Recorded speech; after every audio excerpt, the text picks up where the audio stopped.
경제브리핑 불편한 진실이 여러분의 확실한 두통 치료제가 되어드리겠습니다. 경제뉴스가 연예뉴스처럼 쉽게 들리는 그날까지 경제브리핑 불편한 진실.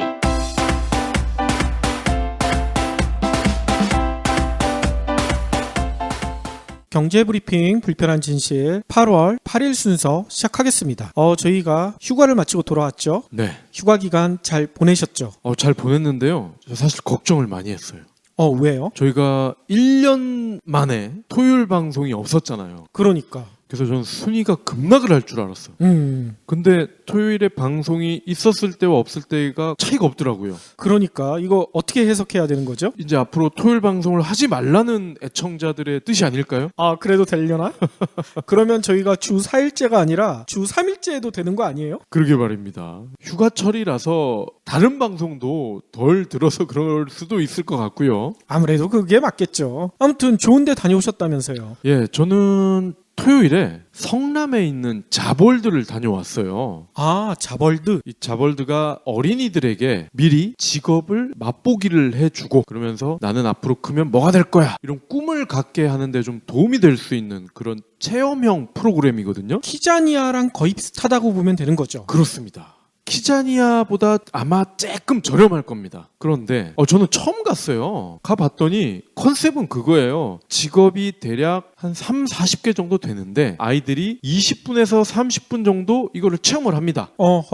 그리고 시간에 맞춰서 다른 직업이 있는 코너로 가서 또 체험을 하는 그런 방식인데 취지도 좋고 교육 내용도 제가 볼 때는 뭐 많이 나쁘진 않은 것 같아요. 준수한 것 같은데 근데 불편한 진실이 있더라고. 아니 거기는 또 뭐가 불편해요? 문제는 직업이 30개에서 한 40개 정도 되는데 비슷한 시간대에 이게 다 시작을 하는 거예요. 오전, 오후반 2개가 있는데요. 오후반 같은 경우에 2시 30분부터 아마 시작이 됐던 걸로 기억이 나는데 6시까지 진행이 돼요. 그런데 40개 각 직업이 시간마다 이렇게 차이가 있어야 아이들이 여기 체험했다가 그 다음 직업으로 넘어가고 이런 식으로 순차적으로 할 수가 있잖아요. 그렇죠. 그런데 이 40개 직업이 비슷한 시간에 오픈을 해버려.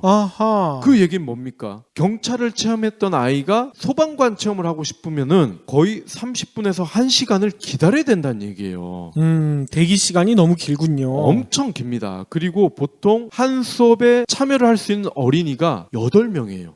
왜 이렇게 적어요? 그러니까 2시 반에 땡 해서 들어가면 자기가 가장 좋아하는 걸 먼저 하겠죠? 그것도 8명이 선착순이에요. 근데 보니까 과자 만들기, 피자 만들기 이런 게 가장 인기가 많아. 먹을 수도 있으니까. 그러니까 땡 하니까 저는 옆에 있던 애기 엄마랑 아이가 손을 잡고 막 뛰는 거야. 그래서 아니 운동회도 아닌데 왜 저렇게 뛰어가나 알고 봤더니 그런 인기가 많은 직업을 가장 먼저 체험하기 위해서 막 뛰어가는 거예요. 그러면 2시 반에 과자 만들기를 하면 우리 아이는 이제 경찰 체험을 먼저 했거든요. 과자 체험을 하고 갔더니 2타임이 이미 예약이 끝나버린 거예요. 그러니까 시간 분배를 동일하게 하다 보니 하고 싶어도 1시간 반 이렇게 기다려야 되는 거야. 아이들에 대한 배려가 없는 셈이군요. 네. 그리고 아이들이 들어가면 부모는 못 들어가더라고요, 또. 그래요? 그래서 부모들은 30분, 1시간 계속 기다려야 돼요. 밖에서 스마트폰만 쳐다보고 있었군요. 사진 열심히 찍어주다가 이것도 한 3-4번 하니까 좀 지겹더라고. 저는 휴가 기간에 저희 부모님이랑 제 동생이랑 우리 가족이랑 다 데리고 부산을 다녀왔거든요. 네. 부산을 들렸다가 경주도 들렸다, 양산까지 그렇게 경상도 지방을 한 바퀴 돌고 왔어요. 그 10년 넘은 트라제로 갔다 오셨어요? 트라제 좋더라고. 안 퍼졌어요? 안 퍼지더라고요. 저희 숙소가 있었던 데는 양산인데요. 거기가 베네골이라고 그러더라고요. 네. 그래서 별명이 있어요. 영남 알프스로 불리더라고요. 알프스요? 그렇죠. 그 지역이 산세가 강원도 못지않을 정도로 진짜 멋있고 또 깊어요. 특히 우리 와이프는 고갯길을 올라갈 때 무서워할 정도로 경사가 심하더라고요. 네. 근데 트라제가 잘 올라가 줬어요. 잘 놀고 마지막 날 저희가 성남사 계곡을 갔었거든요. 인근에 있는 계곡인 거죠? 그렇죠. 양산에서 한 1시간 내외로 갔었던 곳에 있었던 계곡인데 경치가 너무나 멋있어요. 진짜 영화의 한 장면 네. 뭐 이 생각이 딱 들 정도로 경치가 너무너무나 멋있어서 저희 어머니나 저희 가족들도 진짜 재밌게 놀았었는데 또 여기도 한 가지 불편한 점이 있어. 뭐냐면요. 그러니까 서울 시내 계곡 같은 데 가다 보면 예전에는 백숙 같은 거 이렇게 만들어서 파는 사람들이 많았잖아요. 네. 상인들이 많고. 근데 요즘은 그런 거 다 단속을 하고 있어서 많이 없어졌죠? 네. 근데 성남사 계곡에는요. 그렇게 상인들이 파는 건 없었는데 거기 주민들이 다들 브루스터를 하나씩 가지고 온 거야. 네. 그래서 저걸로 뭐 하나 봤더니만 거기서 백숙을 직접 끓이셔. 오, 대단하시네. 사방팔방에 백숙 냄새가 진동을 하는 거예요. 닭도 잡는 거 아니에요? 닭까지 잡진 않지만 계곡물이 깨끗하긴 했어요. 거기다가 과일도 씻고 마늘도 씻고 뭐 해가지고 백숙을 바로 밑에서 끓으시더라고. 저희가 발 담근 물에. 조금 보기가 안 좋았다는 그 얘기를 드리고 싶습니다. 아이들이 쉬는 안 했나요? 애들이 쉬는 안 했는데 몰래 한 애들도 분명히 있었을 것 같아요. 계곡이 약간 깊은 데도 있었거든요. 거기서는 애들이 수영도 할 수 있게 만들어 놨더라고요. 네. 그런데 그 밑에서 다들 재밌게 놀면 좋았을 텐데 거기서 음식을 하고 또 어떤 분들은 삼겹살도 굽더라고요.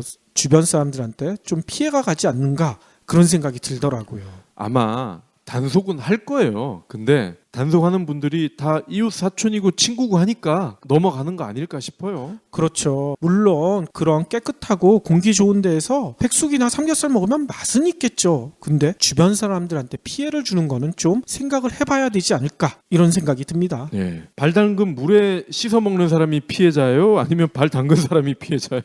우리는 열심히 담갔어요. 씻어 먹건 말건. 농담이고요. 다른 건 몰라도 난 뽀삐 없인 못 살아. 됐고! 난 기차 없인 못 살아! 반려동물 가능한 방에서 주차 가능한 방까지. 우리 살고 싶은 데서 살자. 다방. 그러면 오늘 꼭 챙겨야 할 경제 브리핑. 첫 번째 소식입니다. 이마트, SK케미칼, 애경산업 전현직 임원들이 형사고발을 당했어요. 무슨 일 때문이에요? 이들 기업의 공통점이 있죠. 바로 생각났어요. 예. 가습기 살균제? 그렇습니다. 가습기 살균제 사망 사건과 관련해서 관련이 있는 그런 기업들이잖아요. 오늘 가습기 살균제 참사 전국 네트워크 여기에서요. 서울중앙지검에 이들 기업의 전현직 임원 20명을 업무상 과실 치사상 혐의 이렇게 처벌을 해달라면서 고발장을 제출했습니다.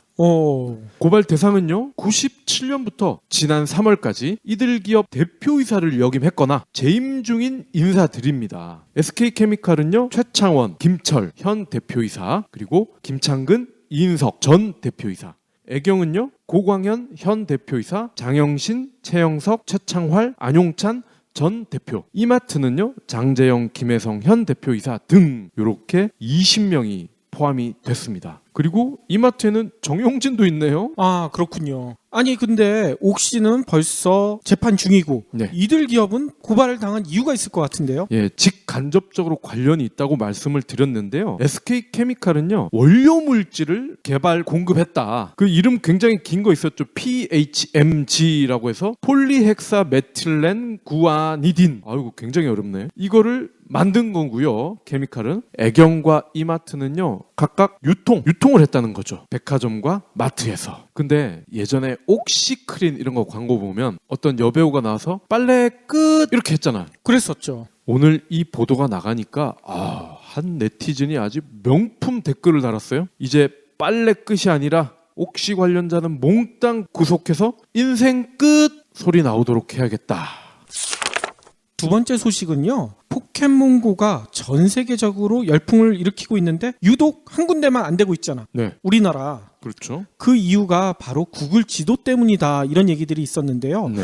그것 때문에 구글 지도 반출해 줘야 되지 않는가 이런 의견도 나오고 있고 네. 아니다 그거는 국가 기밀이기 때문에 반출해 주는 거는 위험하다 이렇게 주장하는 측이 있었죠. 그거에 대해서 여러 가지 논란이 벌어지고 있었는데 구글 코리아가 오늘 공식적인 입장을 이례적으로 밝혔어요. 뭔 얘기냐면요. 구글은 8일 모바일 시대의 위치 정보와 지도 서비스를 결합하는 서비스는 혁신의 중심에 서게 될 것으로 포켓몬고는 이런 혁신의 시작일 뿐이다. 따라서 지도 반출 브러시 우리나라가 이런 흐름에 뒤처질 것으로 우려된다. 한마디로 경고를 한 거예요. 네. 반출해주지 않으면 앞으로 포켓몬고 우리나라에서 계속 이용할 수 없게 될 것이다. 이렇게 얘기를 한 거죠. 이 얘기는요. 권범준 구글 지도 프로덕트 매니저 겸 소프트웨어 엔지니어가 국회에서 공동 개최한 공간정보 국외 반출 정책 토론회에서 밝힌 내용이라고 합니다. 살짝 협박성도 있는 것 같아요. 그렇죠. 구글은 이미 지난달에 국내 지도 반출을 신청을 했었대요. 그리고 정부 관련 부처로 구성된 지도 국외 반출 협의체에서는 오늘 25일까지 반출 여부를 결정해야 되는 것으로 알려져 있다고 합니다. 따라서 권 매니저는요, 이런 얘기도 했어요. 구글은 전 세계에서 제공하는 혁신적인 지도 서비스를 다른 나라에서 제공하듯이 한국에서도 제공하고 싶다. 근데 왜 이거 막느냐? 무엇보다 안타까운 점은 한국에서 지도 서비스를 활용한 혁신이 늦어지거나 그 결과 나중에 글로벌 경쟁에서 뒤처질 수 있다는 점이다. 박 PD 얘기대로 협박을 한 거야. 네. 그러면서 권 매니저는 이 얘기까지 붙였습니다. 만일 아이폰 도입이 조금만 더 늦었더라면 어떻게 됐겠느냐. 역량 있는 IT 기업들이 글로벌로 나갈 수 있도록 도와줘야 된다. 그러니 지도도 국외 반출을 허용해달라. 이렇게 얘기를 한 거죠. 뭐 구글 쪽 얘기도 일리는 있는 것 같아요.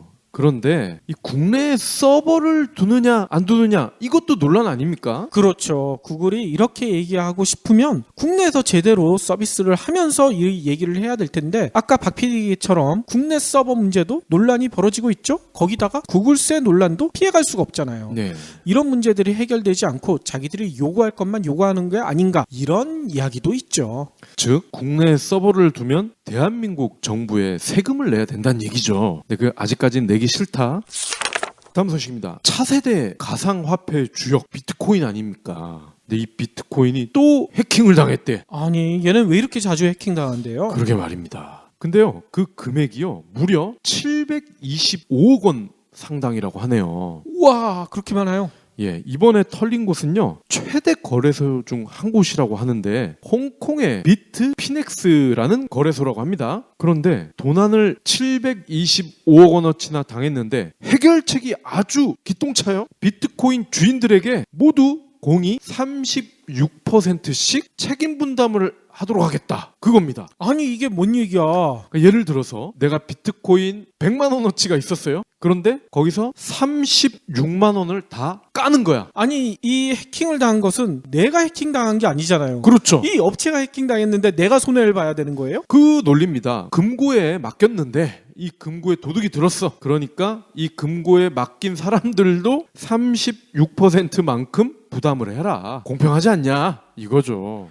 아니 그게 어떻게 공평할 수가 있나요? 자, 그런데 이 비트코인이라는 게 그런 거 아닙니까? 인터넷과 모바일, 가상 세계에서 가상 화폐로서 더 나아가서는 달러를 대신할 수 있는 차세대 화폐로 우리가 발돋움을 하겠다. 예전부터 이렇게 주장을 해왔어요. 그리고 써본 사람들의 얘기를 들어보면요. 쓰기는 정말 편하대요. 이게 전 세계 단일 화폐 아니겠습니까? 그렇죠. 달러만 해도 수수료를 내야 되잖아요. 환전을 할 때라든지. 그렇죠? 근데 비트코인은 단일 통화기 때문에 그런 거래 비용이 전혀 없다는 거죠. 그런데 이렇게 사이버 좀도둑들이 활개를 쳐버리면 이거 무서워서 누가 쓰겠어요?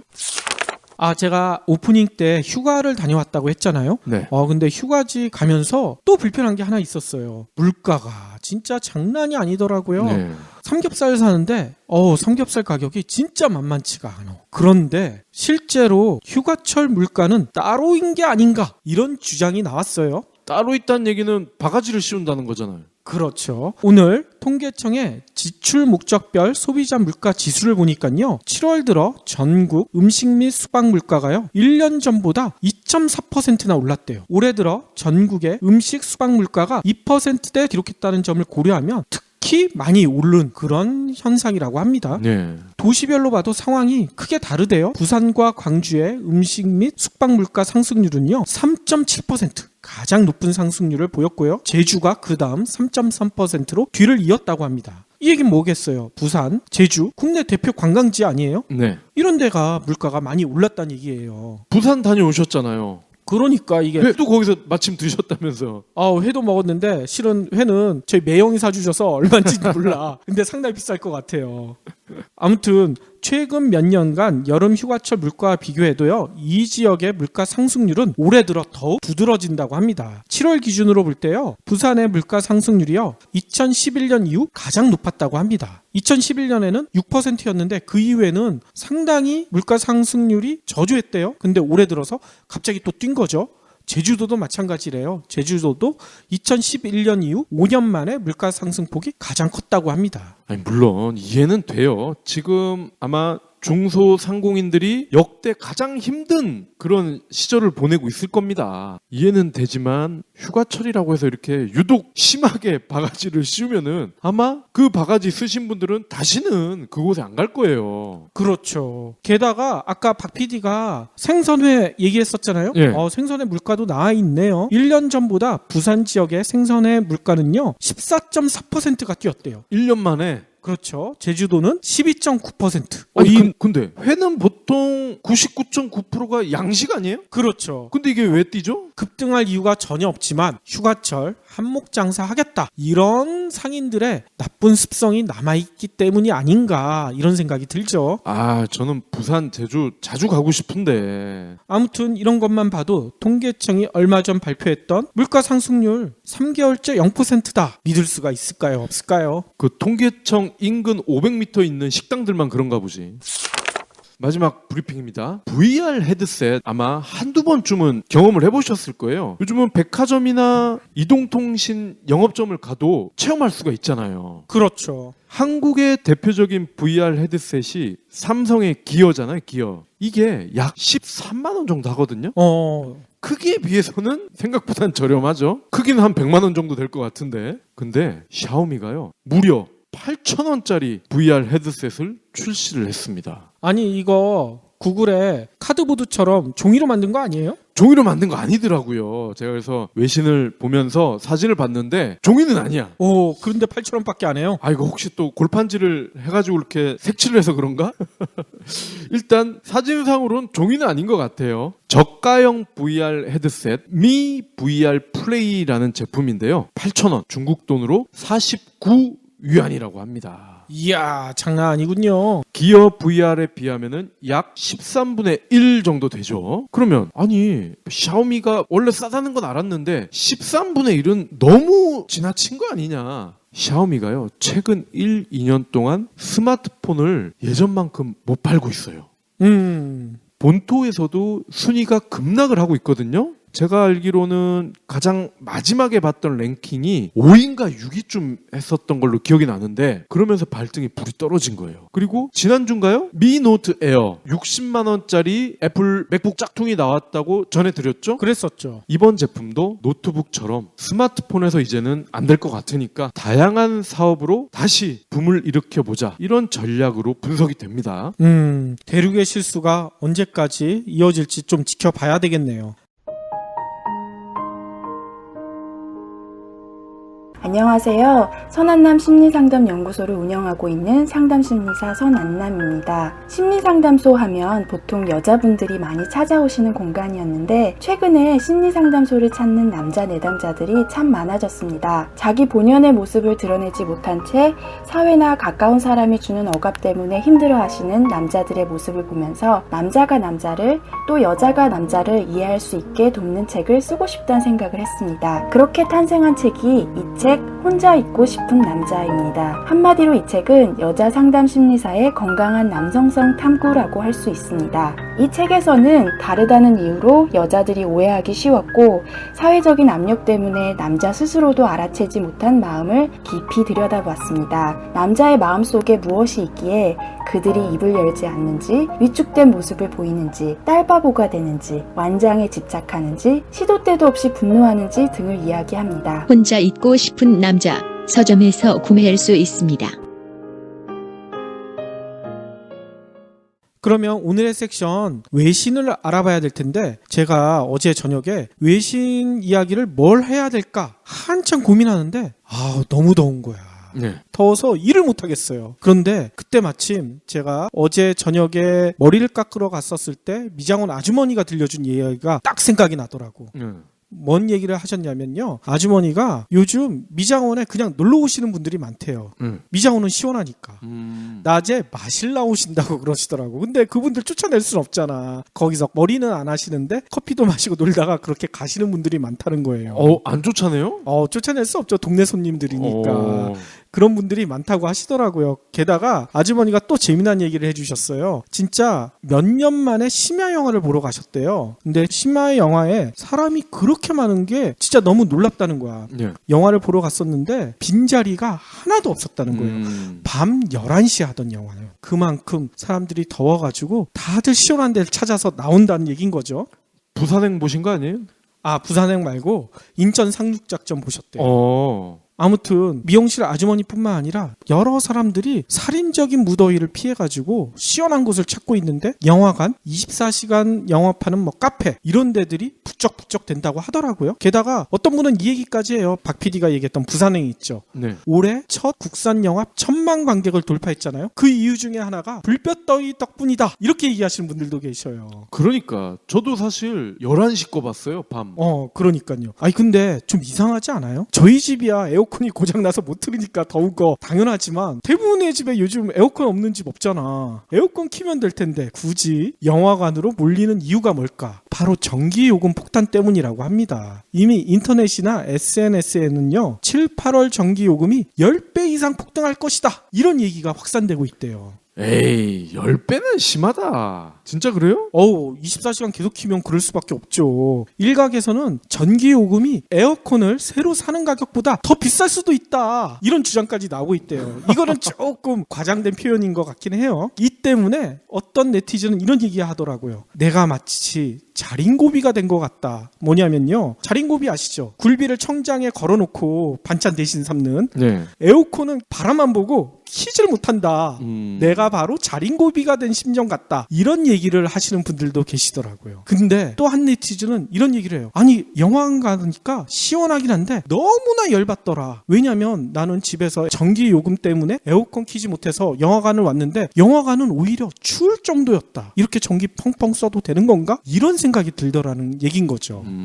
아니 도대체 같은 전기일 텐데 한쪽에서는 진짜 자린고비처럼 전기를 아껴야 되고 또 한쪽에서는 펑펑 쓰는 이런 불합리가 왜 생길까요? 뭐 단순하게 생각을 해보면 가정용은 비싸고 산업용은 싸기 때문이다. 그거 아닌가요? 그렇죠. 이는 세계적으로도 찾아보기 힘들 정도로 누진율이 높은 우리나라의 전기요금 이런 제도 때문이라고 합니다. 누진제는 뭔지 아시죠? 네. 많이 쓸수록 요금이 높아지는 거. 우리나라 전기요금 누진제는요 6단계로 구성돼 있대요. 근데 2단계까지는 원가 이하로 공급되지만 3단계부터는 누진율이 급격히 높아진대요. 구체적으로 살펴보면요. 100kWh 이하로 사용하는 1단계에서는요. 전기요금이 60.7원이지만요. 500kWh를 초과하는 6단계에서는 무려 709.5원이나 된대요. 그러니까 차이가 무려 11.7배. 거의 12배네요? 그렇죠. 와. 그래서 구체적인 예로 이렇게 된다는 거예요. 평소 300kWh 정도를 사용해서 전기요금이 한 달에 44,000여 원 이 정도 되는 가정에서 에어컨을 한 달 동안 하루 3시간 가동하잖아요. 그러면 보통 사용량이 450kWh 정도로 올라간대요. 이러면 전기요금이 얼마가 되는 줄 아세요? 10만 7천 원가량 이렇게 오르게 된다는 거예요. 하루 3시간 틀면 겨우 3시간 틀었는데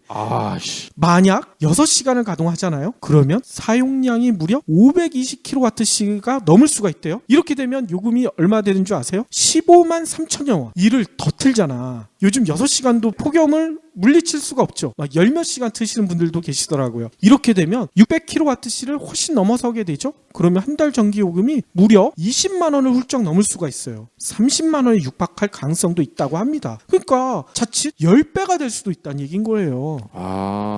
이 정도면 진짜 요금 폭탄 수준이잖아요. 특히 뭐 그냥 성인들만 사는 집에서야 에어컨 하루 종일 틀어놓을 이유가 없지만 네. 집에 갓난아기 있는 집들 또 장애인이나 아프신 분이 있는 집들 에어컨 안 틀 수가 없잖아. 그렇죠. 하루 왼종일 틀어야 돼. 그럼 전기요금 이게 진짜 폭탄처럼 올라간다니까요. 이 때문에 일각에서는요, 징벌적 요금제다 이렇게 비난까지 해요. 반면에 자영업자에게 적용되는 상업용인 경우에는요, 킬로와트 시당 단가가요 105.7원, 또 기업에게 적용되는 산업용은요 킬로와트 시당 81원, 너무나 싸. 게다가 누진제도 적용되지가 않는데요. 따라서 가정용 전기는요 2단계 요금만 돼도 킬로와트당 125.9원인데 이거는 산업용이나 상업용보다 훨씬 요금이 높아지는 셈이 되는 거예요. 근데 지금같이 더운 때 2단계 적용받기도 힘들죠. 엄청 안 써야 돼, 전기를. 우리 집처럼 선풍기만 틀어야지 아마 2단계일 거야. 문제는 아까 산업용이 81원이라고 그랬잖아요. 네. 근데 이 전기요금은요 영누진제가 적용이 돼. 영누진이요? 많이 쓰면 많이 쓸수록 단가가 낮아진다는 거야. 근데 이 산업용 전기 주로 누가 쓸까요? 재벌이겠죠. 그렇죠. 재벌들이 쓰잖아요. 뭔가 이상하지 않으세요? 국민들이 쓰는 전기는 누진제로 맞고 재벌이나 돈 많은 상인들이 쓰는 전기는 막 쓰라고 퍼주고. 이 경제브리핑 불편한 진실에서는 아주 익숙한 레파토리라서 뭐 이상하진 않아요. 그렇죠. 이상하진 않지만 너무나 이게 불합리해 보이잖아요. 일단 가정용 전기요금만 이런 징벌적 누진제 구조를 만든 이유가 뭘까? 이게 역사가 있대요. 이런 제도가 도입된 게 1970년대 오일 쇼크가 있었잖아요. 이때 처음 도입됐다고 합니다. 이때 초고유가 시대 전기 사용을 억제해야 되는데 어떻게 해야 되냐? 경제는 발전시켜야 되니까 산업용 전기? 그건 쓰게 놔둬야 되고, 그러면 국민들 전기 사용량을 확 줄이자. 이래서 나온 게 누진제였다는 거예요. 당시에는 군사정권 시대였으니까 산업 발전시키기 위해서 국민들이 조금 희생해라, 이거에 반발할 사람이 없었잖아. 그리고 이때는 전기를 못 쓰는 사람들이 더 많았을 거예요. 그렇죠. 그러니까 국민들이 희생되더라도 기업부터 살려야 한다, 이런 전근대적인 발상이 지배하던 시절이었으니까 이런 누진제에 대해서 반대하는 사람들이 거의 없었죠. 근데 오일 쇼크가 일어난 이후 벌써 40년이 흘렀어요.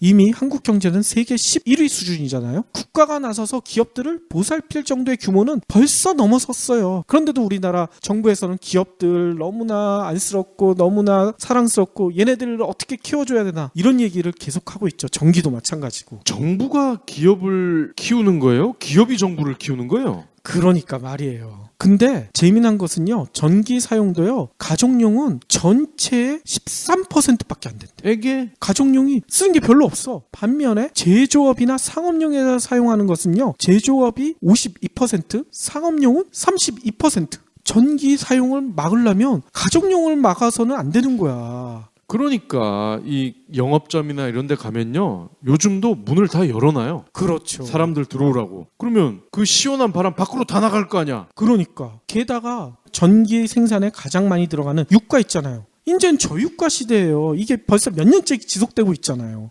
전기 사용 막을 이유가 없다니까요. 아니, 이렇게 더워 죽겠는데 에어컨도 못 틀고 할 수 없이 이 야밤에 심야 극장을 가야 되는 이런 불편함을 겪게 할 이유가 전혀 없는 거예요. 외국 사례를 봐도 우리나라 같이 국민들만 희생시키는 전기요금 체계를 유지한 나라가 거의 없대. 전무하다시피 하다는 거예요. 일단 우리나라처럼 누진제를 적용한 나라는 몇몇 나라가 있는데 미국은 겨우 2단계. 근데 차이가 1.1배. 단계 나눌 이유가 별로 없어. 거의 똑같네요. 그렇죠. 이웃나라 일본. 일본은 동일본 대지진 이후로 전력난 겪고 있잖아요. 도대체 어떨까? 일본조차 3단계에 불과하고요. 차이도 1.4배에 불과하다고 합니다.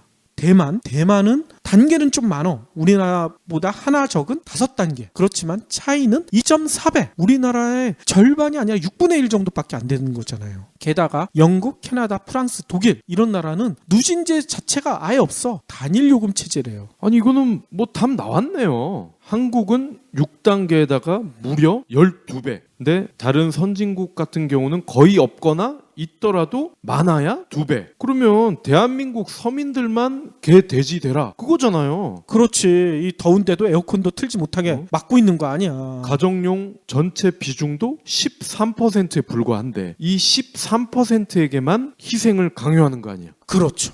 이 때문에 정치권에서도 누진제 이거 좀 잘못됐네, 손보겠다고 나서고 있다고 합니다. 국민의당은요 6단계 누진 체제를 4단계로 좀 줄이자, 이런 안을 발표했다고 하고요. 더불어민주당의 박주민 의원은요. 3단계로 더 줄이자. 누진 체계도 줄이고 최고 11.7배인 누진 배율을 선진국이랑 비슷하게 2배로 낮추자. 이런 전기 사용 일부 개정 법안을 내놓기도 했대요. 뭐 새누리당도 좀 비슷하게 맞춰가나 봐요. 새누리당의 조경태 의원도요. 누진 체계를 3단계 요금 배율을 2배 이내로 바꿔야 한다. 뭐 이렇게 주장을 하고 있대요. 그런데 정부는 여전히 반대 입장이라고 합니다. 쏠쏠하니까 재미가. 그렇죠. 정부가 이런 입장을 이야기하는 근거는 있어요. 뭐냐면 우리나라 전기요금이 다른 나라, 그러니까 OECD 국가들에 비해서 여전히 낮다, 원가 이하다, 또 발전 용량이 제한되어 있는 상황에서 전력 낭비를 줄여야 된다, 어쩔 수 없다, 이렇게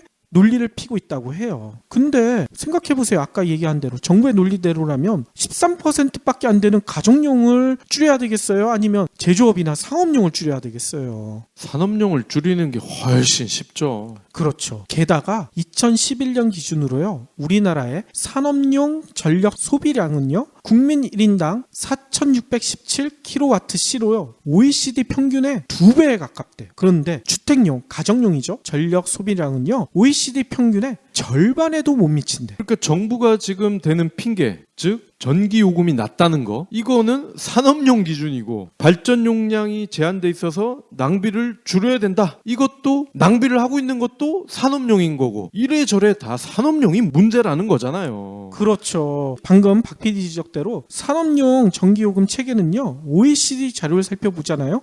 그러면 2013년 우리나라의 산업용 전기요금이 100이라고 했었을 때 일본은 무려 199, 2배에 달해요. 네. 독일은 184, 이탈리아는 350, 3.5배에 달한다고 합니다. OECD 평균은 134에 그치고요. 그러니까 산업용 전기요금이 훨씬 낮은 거야. 다른 나라에 비해서. 네. 반면에 우리나라 가정용 전기요금은요. 1인당 GDP 대비 0.412%나 된대요. 이거는 미국의 0.23, 캐나다의 0.02 이런 다른 나라에 비해서 훨씬 높대. 박 PD 지적대로 산업용은 너무나 싸게 공급하고 있고 가정용은 반면에 너무 비싸게 공급하고 있다는 얘기인 거예요.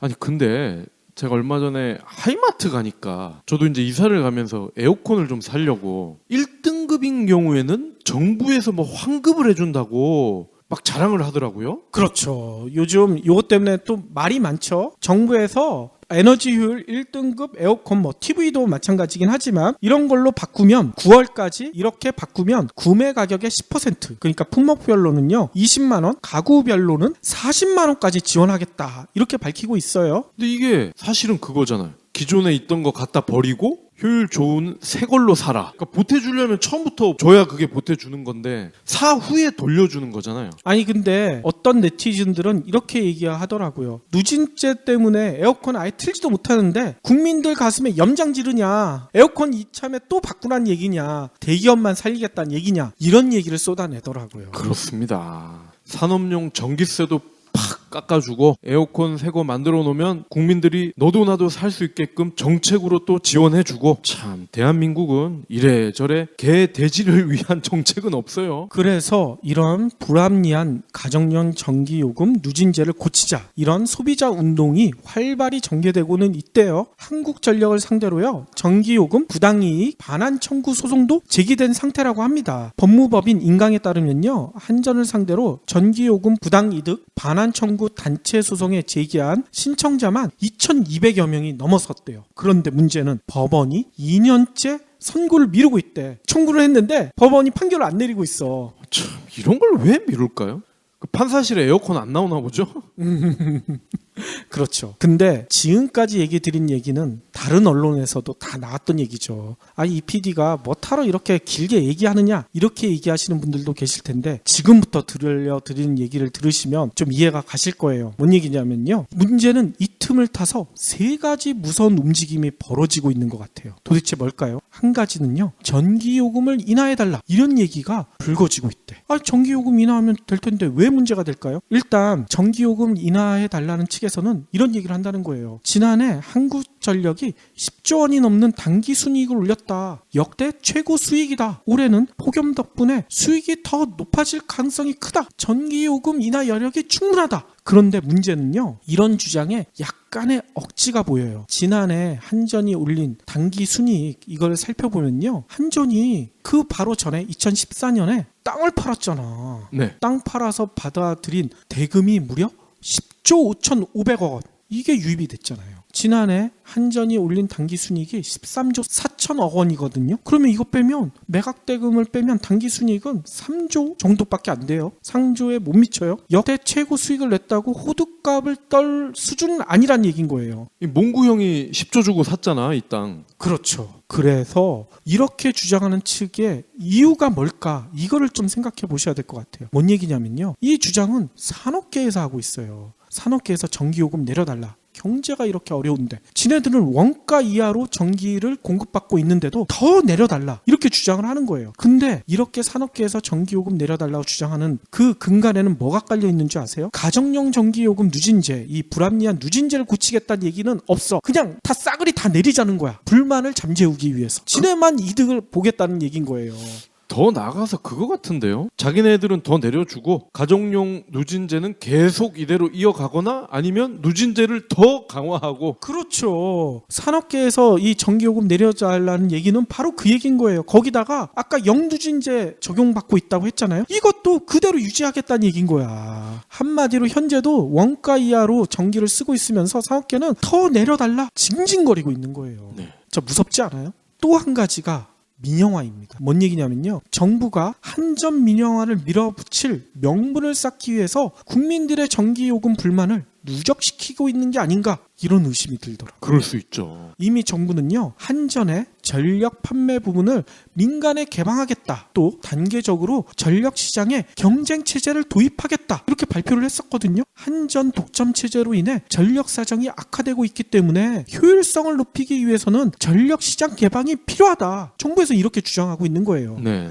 그렇지만 정부는 어디까지나 판매 부분의 개방일 뿐이지 민영화 추진은 아니다, 이렇게 발뺌을 하고 있는데 어떻게 생각 드세요? 이 말 믿을 수 있을까요? 아니 뭐 전기를 제조 따로 판매 따로 하면은 가격은 국민들 입장에서 믿을만하게 나올 수가 있나요? 그러니까요. 만일 전기요금에 대한 국민들의 불만을 빌미 삼아서요, 정부가 민영화에 나서게 된다. 그 다음은 안 봐도 저는 비디오일 것 같아요. 우리 핸드폰 요금 몇 가지죠? 그러니까 수백 가지는 될 거예요. 지금 전기요금은 6단계잖아. 근데 이 누진 체계가 우리도 알 수 없을 정도의 핸드폰 요금 같이 엄청 복잡해질 거예요. 네. 근데 다 따지고 보면 결국은 다 올라가 있어. 그러면서 전기도 핸드폰이랑 비슷하게 갈 겁니다. 인터넷 그리고 집전화 이런 거 같이 쓰면 깎아드려요. 아마 그러겠죠. 그렇죠. 그러면서 과소비를 조장하고 필요도 없는 거 더 쓰게 만들어 놓고, 게다가 더 큰 문제가 있어요. 이게 민영화가 돼버려서 진짜 민간 업체가 전기를 공급하기 시작하게 되면 뭔 일이 벌어질까요? 요즘처럼 불볕더위에 전기 수요가 급증을 한다. 그래서 원가보다 훨씬 더 많은 전력을 생산해야 된다. 민간 기업에서는 어떻게 하겠습니까? 아예 전기를 끊어버려요. 국민들 피해를 입거나 말거나, 국민들 냉장고 안에 음식이 썩거나 말거나, 에어컨을 켜지 못해가지고 국민들이 일사병 걸리거나 말거나, 이런 걸 따지지 않고 전력을 끊어버리는 이런 지도 충분히 벌일 수가 있다는 거죠. 지금은 공기업이기 때문에 그렇지 못하잖아.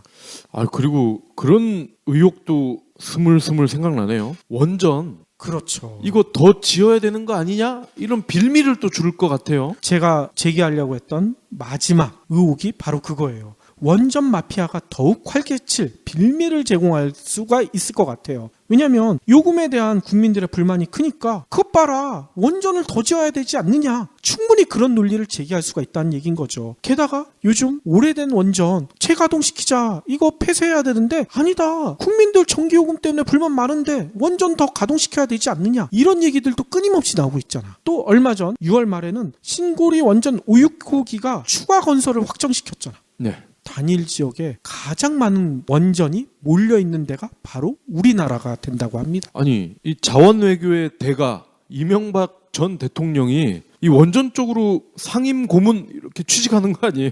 그럴 수가 있을 것 같아요. 그동안에 원전에 대한 나쁜 인식을 이런 전기요금 누진제에 대한 불만으로 무마시키려는 게 아닌가 이런 의심까지 들더라고요. 네. 근데 여러분들 아시는 분들이 많겠지만 원전은 정부에서 강조하는 것처럼 저렴한 에너지가 결코 아니잖아요. 생산 단계에서는 저렴할 수가 있죠. 근데 그 다음에 뒤처리 폐기물. 그쵸. 수천 년이 지나도 사라지지 않는 원전 폐기물까지 감안하면 이거는 가장 비싼 에너지원이란 말이에요.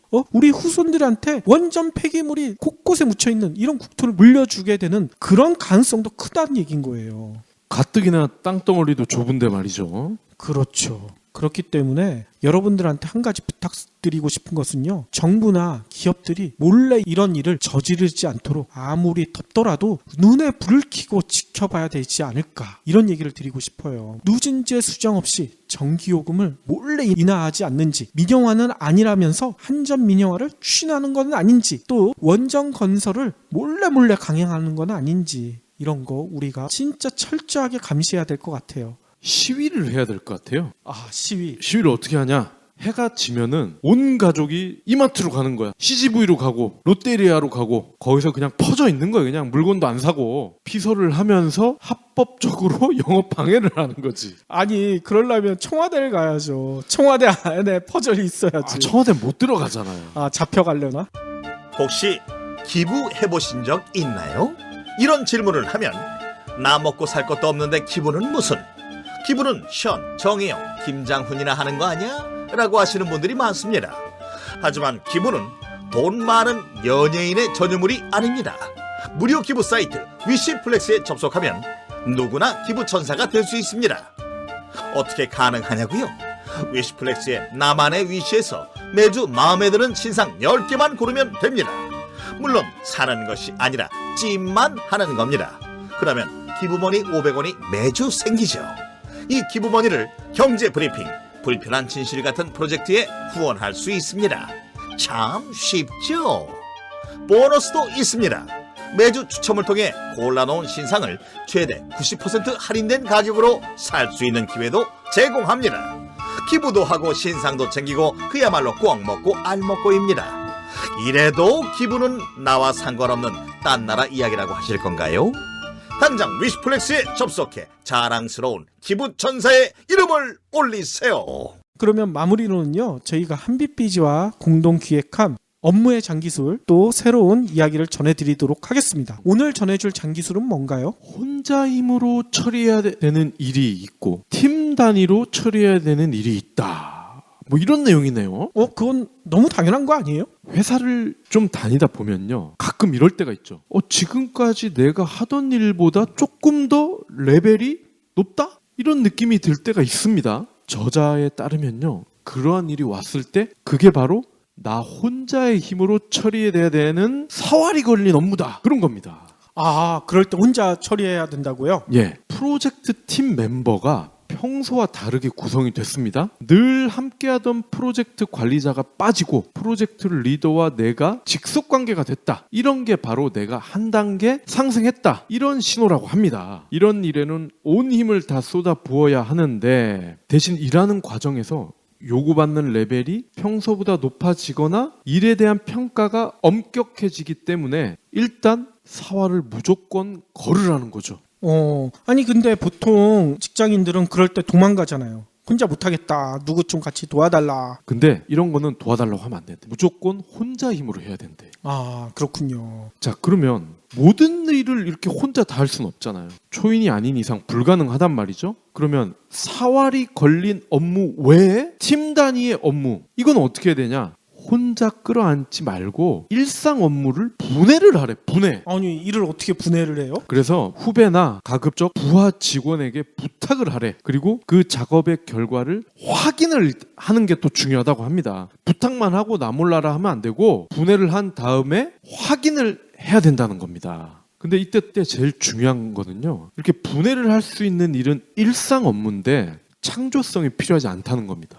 근데 실수를 저지르지 않는 게 무엇보다 중요합니다. 그렇기 때문에 역으로 간단한 일이니까 일상적인 일이니까 실수할 리 없다고 흔히들 생각하지만 그렇게 생각을 하다 보니 실수가 오히려 자주 일어나고 그 실수가 더 부각이 된다는 거예요. 윗사람이 봤을 때. 그래서 이러한 일상적인 업무를 분해를 해서 여러 사람이 분담을 할 때 여러 사람 눈으로 확인을 하면서 처음부터 끝까지 혼자 일을 처리하는 것보다 실수를 훨씬 줄일 수가 있다는 거죠. 서로 검증을 할 수가 있다 얘기군요. 그렇습니다. 역으로 나 혼자 사활을 걸어야 되는 일은 일상 업무와는 반대의 성격을 가지고 있잖아요. 창의성, 독창성이 요구되기 때문에 부탁을 하면 안 돼. 그렇기 때문에 오히려 그래서 사활이 걸린 일은 무조건 혼자 시간을 때우든 열의를 들이든 혼자 하라는 게 이 저자의 조언입니다. 이렇게 요약이 되겠네요. 좀 눈에 띄는 업무는 되도록이면 혼자서 하고 네. 루틴한 업무는 여러 사람이 같이 해서 실수를 줄이도록 해라. 뭐 이런 얘기인 것 같은데요. 그렇습니다. 그리고 창조적인 일, 독창적인 일을 하려면은 이러한 일상 업무를 가급적 덜 해야 창조적인 일을 할 가능성이 커지겠죠. 아니 근데 그런 일을 자기 마음대로 이렇게 선택해서 할 수 있는 직장인은 그렇게 많지 않을 것 같은데. 예. 방금 드린 팁은 그러니까 팀장 또는 그 팀장 밑에 중간 정도의 리더급 정도 되는 직급이 됐을 때 이러한 팁을 이용을 할 수 있을 것 같고요. 그리고 그런 분들 있잖아요. 팀장이지만 수석이지만 짜잘한 일까지도 자기가 내가 모범을 보여야 후배들에게 모범을 보여야지 이러면서 일상 업무도 다 하는 분들도 있잖아요. 근데 그렇게 하면 오히려 효율이 떨어진다. 이런 걸 알려주는 게 아닌가 싶어요. 아, 그렇군요. 그러면 앞으로 편집 박 PD가 좀 많이 하셔야 되겠네요. 나는 이제 다른 일, 창의적인 일 할게요. 저는 편집 좋아하는데 제가 또 꼼꼼하지 못해서. 그러니까 또 나보러 하라는 얘기 아니야.